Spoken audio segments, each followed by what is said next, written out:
इससे पहले महाराष्ट्र के सतारा में 99वें अखिल भारतीय मराठी साहित्य सम्मेलन के उद्घाटन के अवसर पर बोलते हुए मुख्यमंत्री देवेंद्र फडणवीस ने मराठी हिंदी विवाद पर बड़ी बात कह दी। फडणवीस ने कहा कि फ्रेंच और स्पेनिश जैसी विदेशी भाषाओं का स्वागत करते हुए दूसरी भारतीय भाषाओं का विरोध करना गलत है। देवेंद्र फडणवीस बोले, महाराष्ट्र में सिर्फ मराठी जरूरी है, कोई भी दूसरी भाषा नहीं। एक मुद्दा सातत्याने या ठिकाणी येतोय की भाषा सक्तीची कुठली।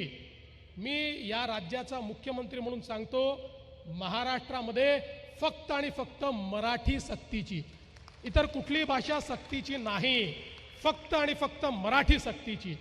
हा आता या त्रिभाषा सूत्रामध्ये इतर कुठली भाषा शिकली पाहिजे त्या संदर्भात आमची भूमिका होती की या संदर्भात सगळ्या भारतीय भाषा त्यातली जी तुम्हाला शिकायची आहे ती तुम्ही शिका।